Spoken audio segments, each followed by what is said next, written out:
본 말씀을 통해서 은혜 받고자 하는 제목은 믿음대로 될지어다 라고 하는 제목입니다. 우리 같이 따라해 보겠습니다. 믿음대로 될지어다. 믿음대로 될지어다. 믿음대로 될지어다. 믿음대로 될지어다. 본문에 등장하는 주인공이 있습니다. 한 백부장이 등장하는데 오늘 이 백부장은 예수님을 감동시켰던 사람 가운데 한 사람입니다. 특징적인 것이 있다면 그가 이방인이었다는 것이죠. 오늘 예수님께서 본문의 말씀을 통해서 여러 갈래로 말씀을 주시면서 특징적으로 칭찬해 주신 것이 본토 자손들이 아닌 이방인이 이런 큰 믿음을 가졌던 것에 대해서 칭찬을 해주고 계셨다는 것입니다. 자, 5절 말씀해 보세요. 예수께서 가버나움에 들어가시니 한 백부장이 나와 간구하여 그랬습니다. 예수님께서 가버나움에 갈릴리 바다 북서쪽입니다. 우리가 팔레스타인 지역을 보면 왼쪽으로는 지중해가 있고 중앙측에는 갈릴리 바다 또 홍해 바다가 이렇게 있습니다만 오늘 하나님께서 특별히 가버나움에 은혜를 베풀어 주시기 위해서 예수님께서 거기로 들어가시는데 한 백부장이 나와서 예수님 앞에 간절히 청원했다는 것입니다. 다른 말씀에 보면 이 백부장에 대한 이야기가 누가복음 7장 1절부터 요한복음 4장 43절부터 함께 나와 있습니다만 약간씩 그 내용이 비슷하지만 다른 각도에서 말씀을 주고 있죠. 바로 이 백부장은 어떤 사람이었습니까? 그 동네에서 인정받는 사람이었다는 것을 말씀하고 있어요. 그는 이방 사람이었지만 복음을 받아들이고 예수 안에서 살아가고 하나님 영광을 드러내는 유대교 유다인들을 선대하고 로마의 백부장, 중대장쯤 되는 이 직위를 가진 사람이었습니다만 권위를 내세우고 또 백성들을 짓밟고 학대하는 그런 사람이 아니라 오히려 적지 않게 도움을 많이 주었던 선대한 사람이었음을 말씀하고 있습니다. 그래서 동네 유지급 장로들도 이 백부장을 인정하고 칭찬할 만큼 참 복된 삶을 살았음을 말씀하고 있습니다. 하나님을 기쁘시게 됐지만 주위 사람들에게도 인정함을 받는 사람이었다는 것입니다. 그래서 우리가 오늘 본문을 통해서 한 가지 알 수 있는 것은 믿음이라고 하는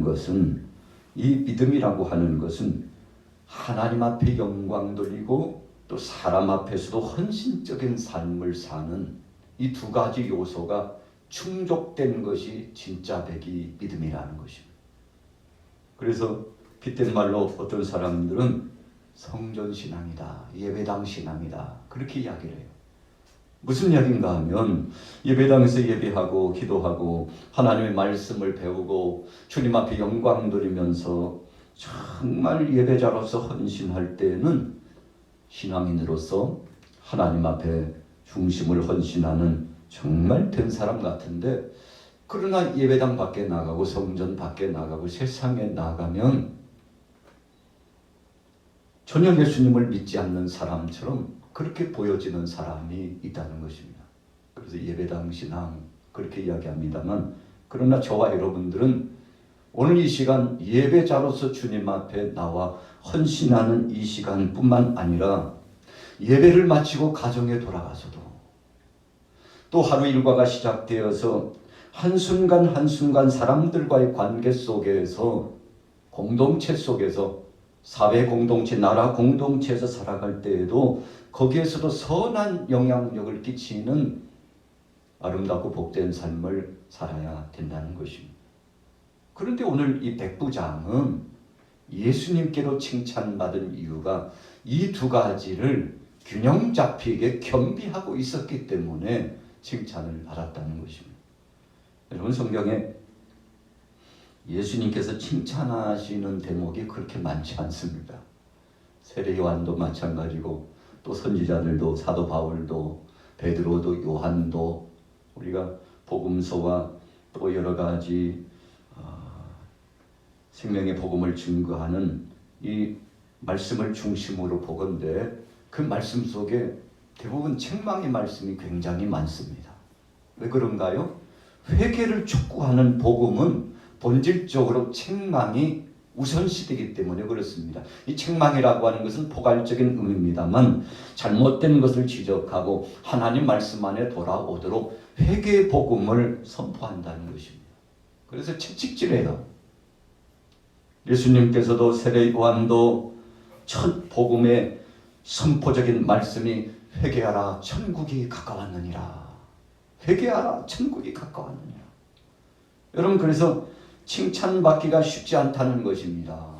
칭찬받는 믿음의 사람이 되었다는 것은 회개의 과정을 거쳤다는 것이고 자기 자신을 성찰하고 믿음대로 살고자 몸부림치면서 다 갖춰진 듯 하지만 여전히 부족하다고 말하고 실수가 많은 인생이라고 말하고 나는 약한 자라고 고백할 줄 아는 이런 사람이 바로 성숙된 신앙인인데 오늘 백부장이 그런 고백을 하면서 살았다는 것입니다. 자, 그가 예수님 앞에 나아가서 간구하였습니다. 유지급에 속한 장로들에게도 청원했습니다. 동네에 있는 많은 사람들도 예수님 앞에 청원했습니다. 백부장이 어떤 사람인지를 칭찬했습니다. 여러분 자기가 자기를 칭찬하면 좀 그렇잖아요. 객관성이 떨어지잖아요. 그런데 주위 사람들이 칭찬해 주었어요. 오히려 백부장은 겸손하였습니다. 그래서 예수님 앞에 부복하는 심정으로 나아갔는데 주위 사람들이 이 백부장을 칭찬해 주었다는 것입니다. 6절로 돌아가 보세요. 같이 한번 읽어볼까요? 6절 말씀 시작. 이르되 주여 내 하인이 중풍병으로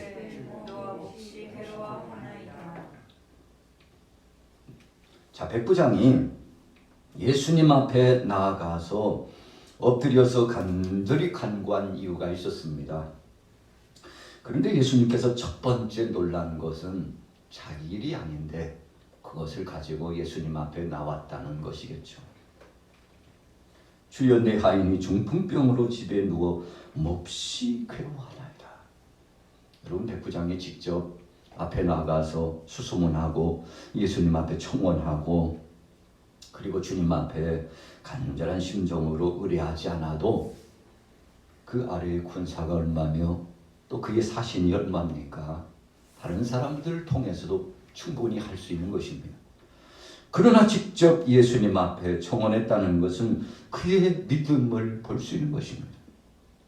사랑하는 종을 얼마나 그가 위하여서 헌신하고 있었는가를 말씀하고 있습니다. 그래서 내 하인이 그랬어요. 여러분 이 당시에 종은 일을 하다가도 좀 정상적으로 일을 하지 못하고 몸이 약하고 그래서 쓸모가 없으면 주인 마음대로 팔아버릴 수가 있어요. 그리고 다른 종을 데려다가 일시킬 수 있었다는 것입니다. 그만큼 주인에게는 아쉬울 것이 없는 상황이라는 것입니다.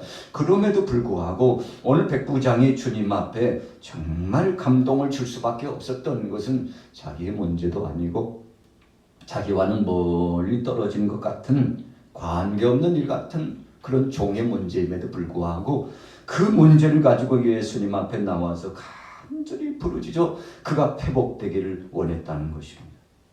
중풍병이라고 하는 것은 한쪽 몸이 마비가 되는 증상이 따라오잖아요.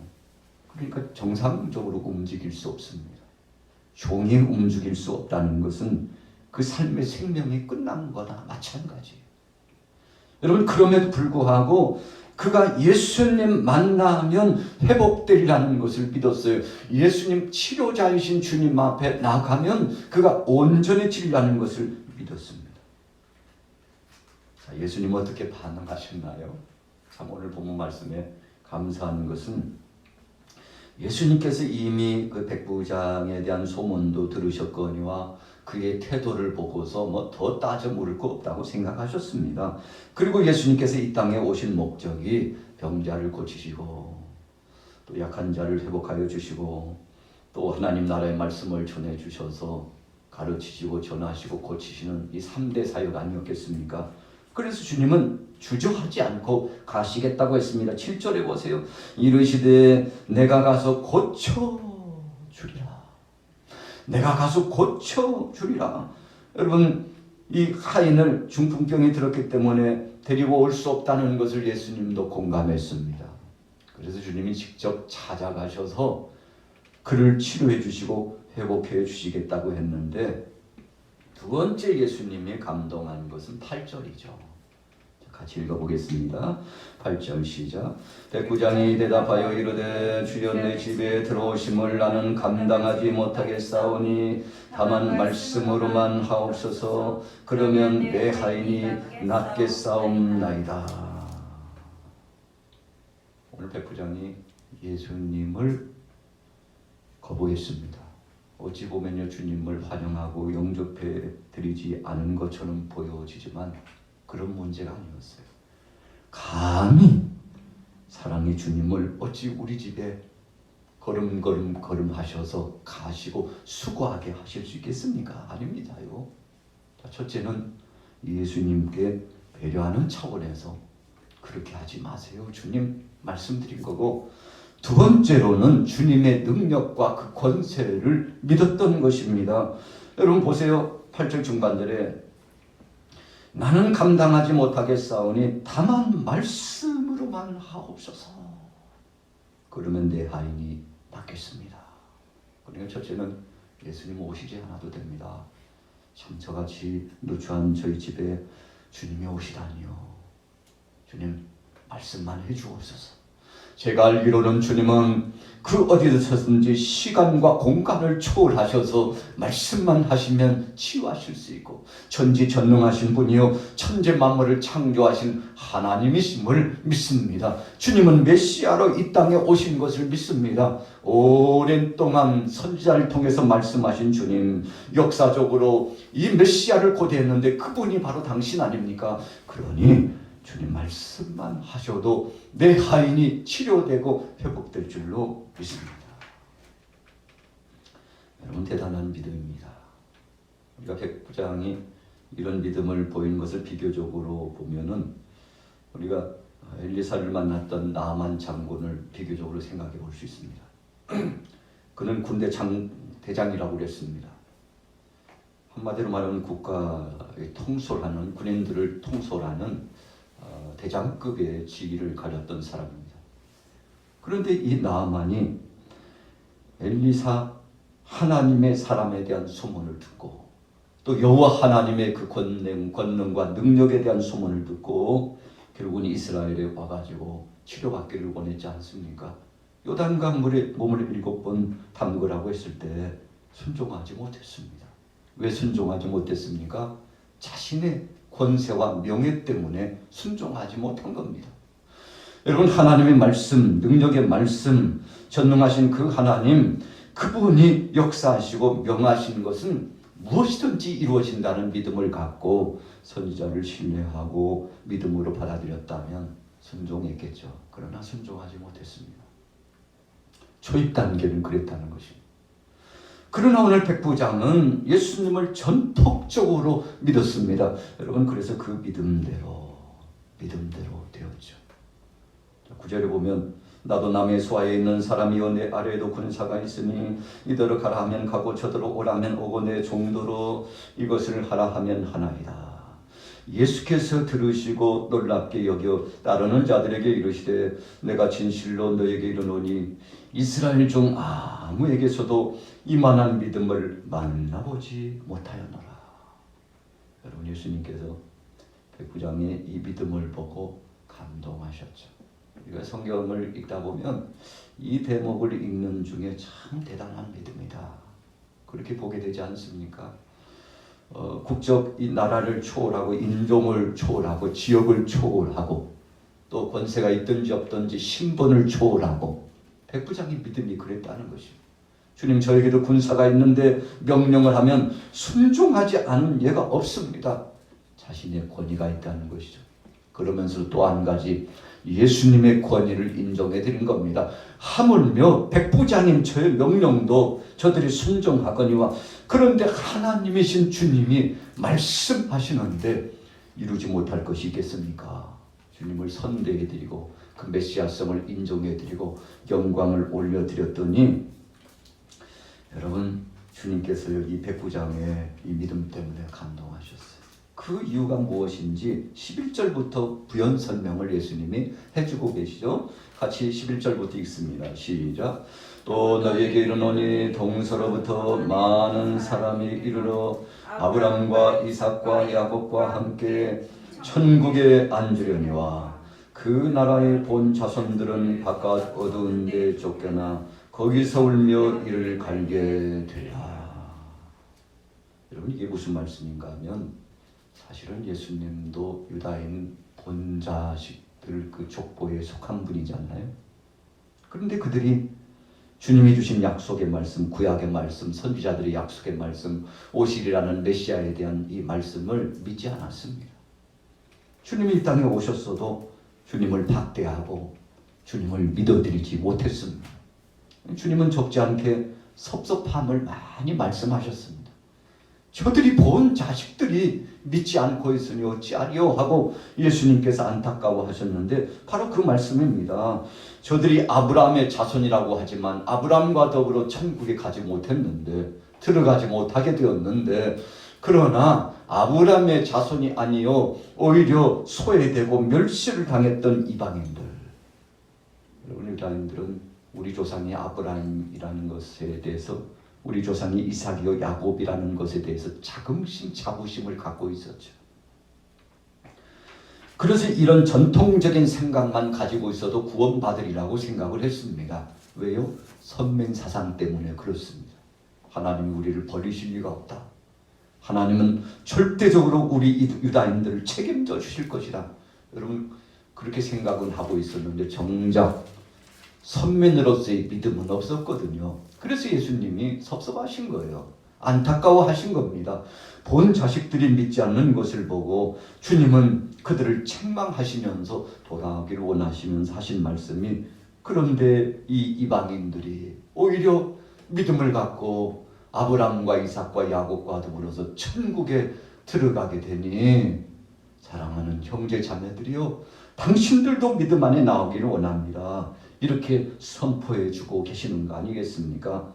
본 자손들이 바깥 어두운 데 쫓겨나서 울면서 이를 갈게 된다면 어떻게 되겠느냐라고 탄식하시면서 예수님 말씀하셨는데 예수님을 쫓으며 따랐던 많은 여인들이 주님의 십자가의 고난과 그 고통의 사역을 이제 짊어지시러 나가실 때 통곡하면서 울었죠.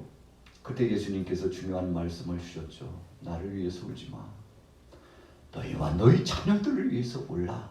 그렇게 말씀을 하셨잖아요. 그 말씀이 오늘 본문 말씀 이 11절과 12절의 말씀과 상통하는 말씀이거든요. 지금 현재 있는 우리 형제 자매들 저들이 아버지 앞에 돌아오고 생명의 복음을 붙잡고 예수가 그리스도임을 인정하고 가는 것만이 최고의 복인 것을 알아. 그들에게 나가서 이 복음을 외치라고. 지금은 나를 위해서 울 때가 아니고 너와 너희 자녀들을 위해서 눈물을 흘릴 때니 심판이 가까웠다는 것을 예수님 말씀하신 거지 않습니까? 자, 오늘 결론입니다. 13절만 보겠습니다. 같이 읽겠습니다. 시작. 예수께서 백부장에게 이르시되 가라 내 믿음대로 될지어다 하시니 그 즉시 하인이 나으니라. 아멘.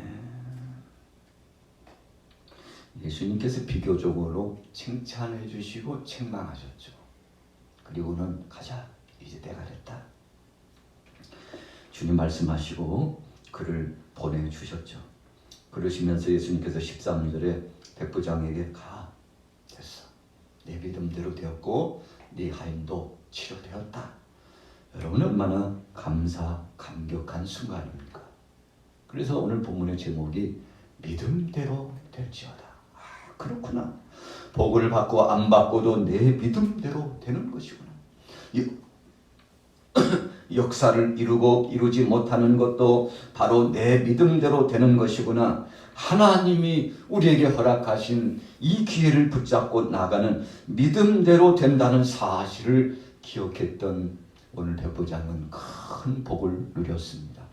오늘 사랑하는 우리 양화교의 모든 교우들도 이 백부장이 주님을 감동시켰던 믿음과 같은 믿음을 가지셔서 승리하게 되시기를.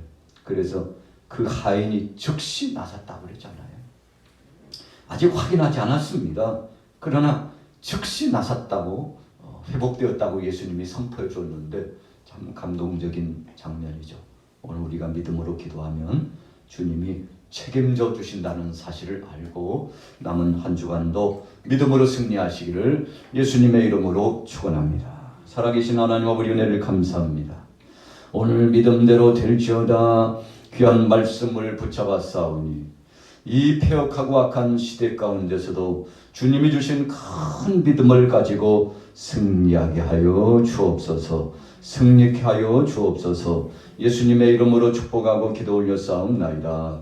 아멘.